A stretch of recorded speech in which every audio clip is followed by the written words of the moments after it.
What's going on, guys? It's your boy Thriller here. We're here for week number 7 of the OGDL. After last week, where Salamence carried us to victory, we now have a fighting chance because now we are at the number 10th seed in the standings after that massive comeback win. But our journey does not get any easier because we have a very tough matchup ahead of us in taking on Bennett Bandit and the Charlotte Beedrills. If you guys are excited for this matchup, leave a like if you haven't already. Subscribe if you're new. Join the crew today because we throw in the king of the crew. And with that being said, let's go ahead and break down the matchup here. My opponent's team has got Tarapago, Sneasler, Cheerum, Rillaboom, Terra Landorus Incarnate with Sheer Force, Empoleon, Terra Delphox, and Terra Blossom. Looking at this matchup, I think pretty much just about everything could come this week. The only Pokemon I feel confident in not showing up is Kyurem. I think Kyurem just really matches up terribly into my team. I think there's no reason for him to bring Kyurem. I think it's that good of a Pokemon into our team.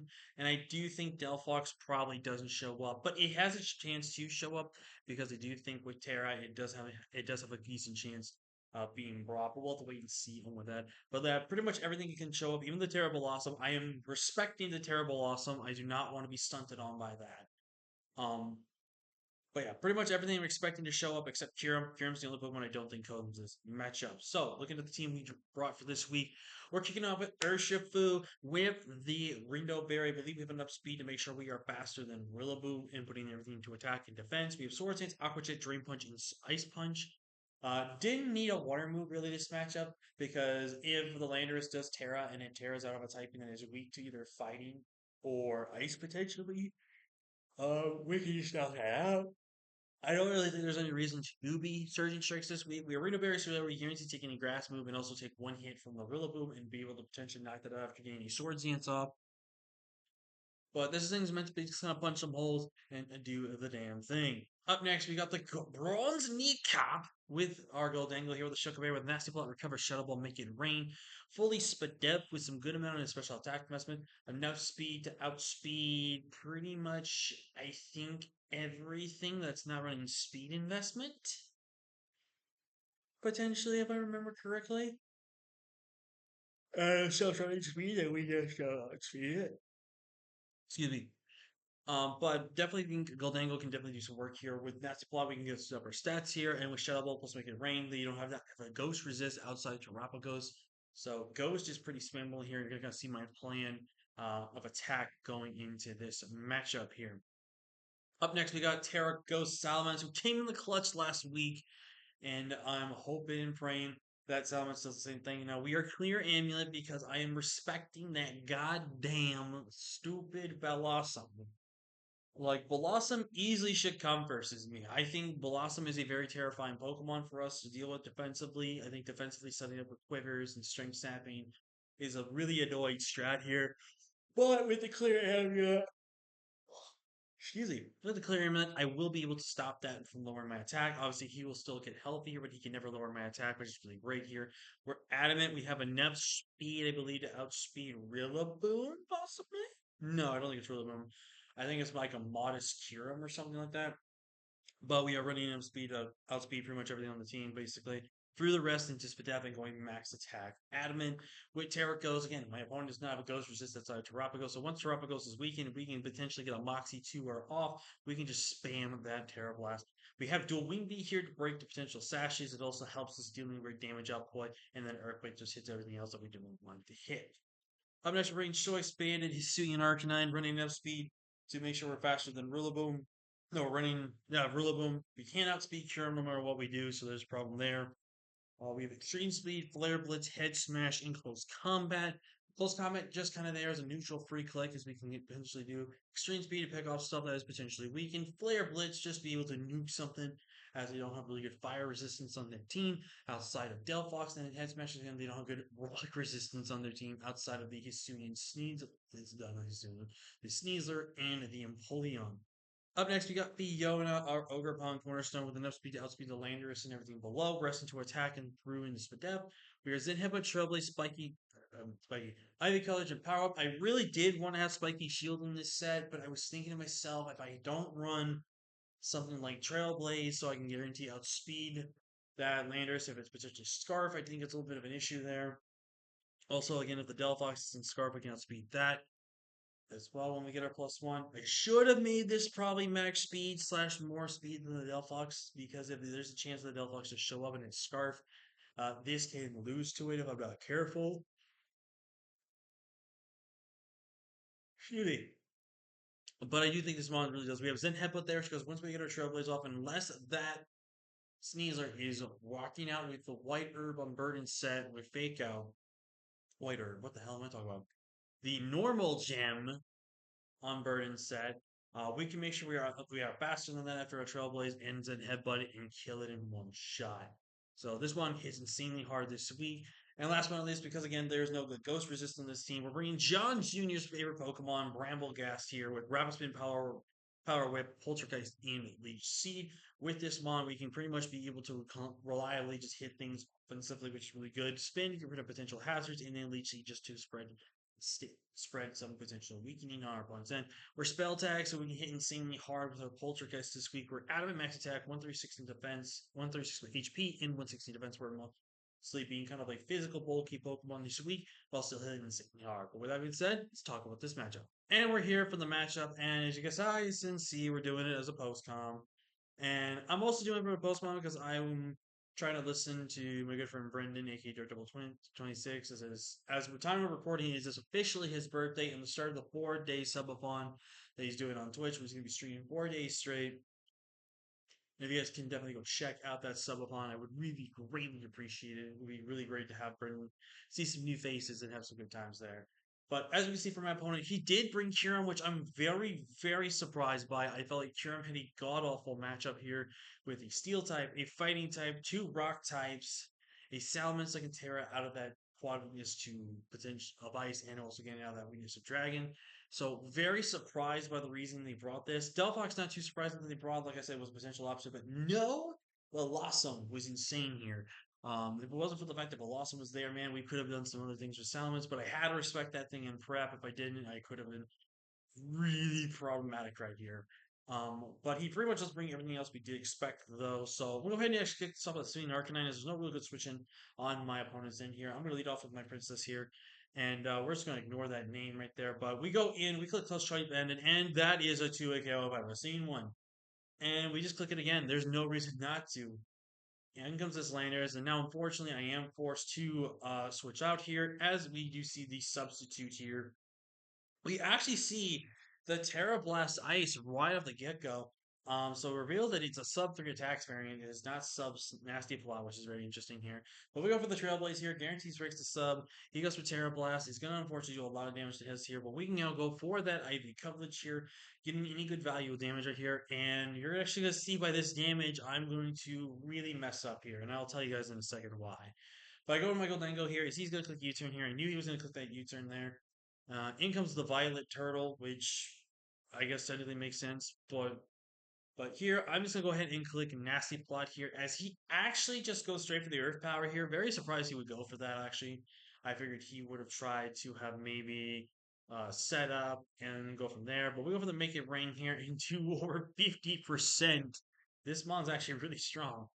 But now we're gonna swap out here, predict this here. Is he does go for the Earth Power, just make the safe play. We go into our Salamence, and now it's a free Dragon Dance here.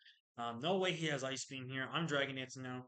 Now we're in a very interesting situation right here. If he's scarfed and he goes for any damaging move, it's gonna hurt. But he's Terra Psychic, so it's not gonna do much damage, and he can't do it. So I'm faster than this thing unless it's Choice Scarf. And I'm looking at my calcs. Terra Blast guaranteed knocks him out here. I could go for the Earthquake, which does the more damage, technically speaking, but this is also stab. I go ahead and click that Terra Blast. He goes for the Fire Blast on the prediction of the Terra Blast and unfortunately misses, which makes me really feel bad right there. But we go for the Terra Blast here. We're now +2. And I'm gonna not lie to you guys. I think there's a chance Salmus just straight up wins the game right now. Dual Wing Beat slash Earthquake, unless trains up, should kill this thing. Dual Wing Beat kills this thing. Potentially Terra Blast as well if it's offensive. Terra Blast kills this. Terra Blast can kill that. I think Salamence is looking like it pretty much wins the game here.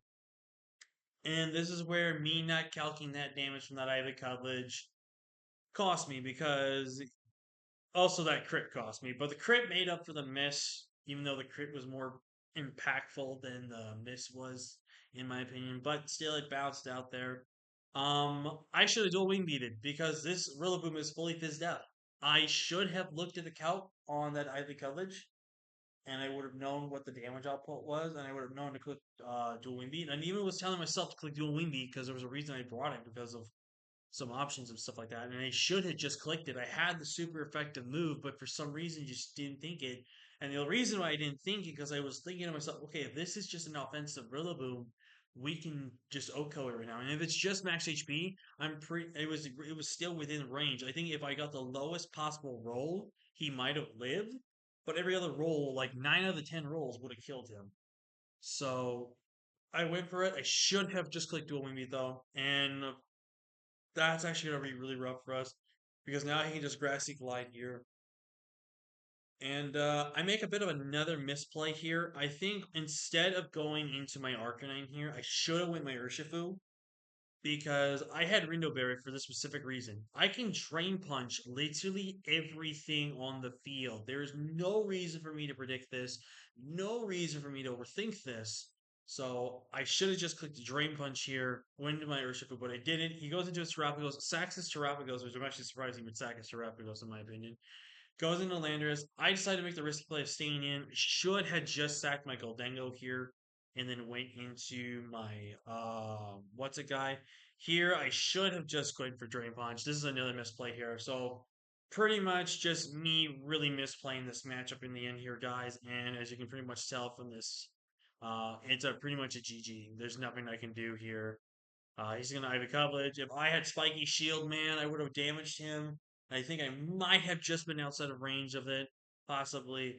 But he's going to Grassy Glide. I guarantee he lived it now. I got the lowest roll there that live. And now just in comes this Curum. And Curum is going to knock me out here with the Earth Power. And that is going to be GG. And yeah, we were officially knocked out, dude. The only way we possibly can make playoffs now is if two teams lose straight and they lose a lot of differential. That is literally the only possible way. But they have to literally go three. They have to lose like the last 2 to 3. They have to lose their last two games straight, which I don't think is possible. And depending on all they gotta do is also lose by small diff. That's really it. So, but yeah, I think our season's pretty much over, guys. We are unfortunately gonna not win this match, and honestly, it's my own fault we lost. I should have just clicked dual wing beat. If I had just clicked dual wing beat, I would have been in such a great position right there. And then also in hindsight, I should have just Dragon Dance again in front of the Delphox. But the problem was this, right? If I had Dragon Dance in front of Delphox and Delphox was Trick, I'm locked into Terra Blast. In comes the Terapagos. It's forced me out, and it gets to do either a setup move for free or it goes for an offensive move for free at that standing point. And we just get forced into now being Scarf Mint with Adamant, which is not bad. It puts us in a great position.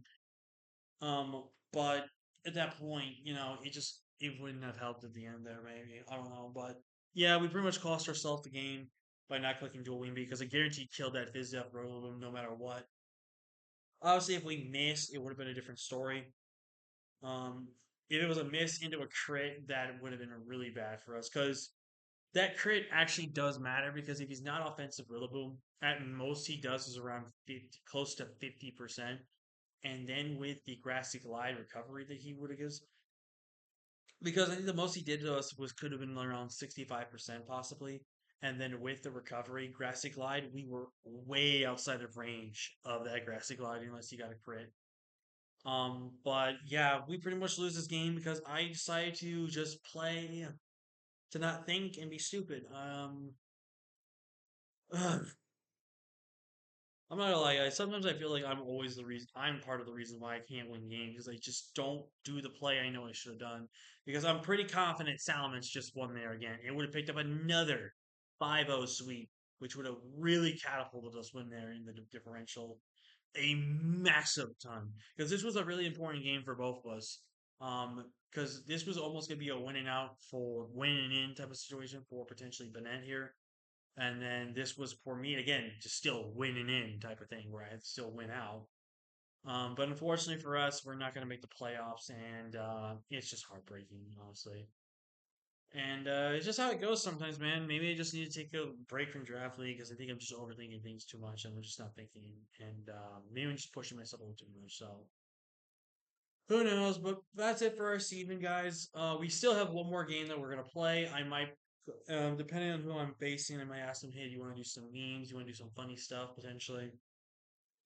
And if they're down for it, they're cool. If not, I'll maybe just be creative with my sets and just maybe try to win there. But I don't know. But GG's to my opponent, Bennett Bandit. He played a really great game. Obviously, the tax balanced out itself, even though it crippled me a little bit more. But it's balanced out hacks. And honestly, I deserve to lose for not playing that game as smart as I should have. But GG's to them. They move on. They have a chance now to make playoffs with their next game, which I'm really happy for them. Hopefully they do it. With that being said, though, guys, I'll see you guys next week. I don't remember who the heck I'm playing, but with that being said, though, I'll see you guys for the last week of OGDL. Till next time, guys. Peace.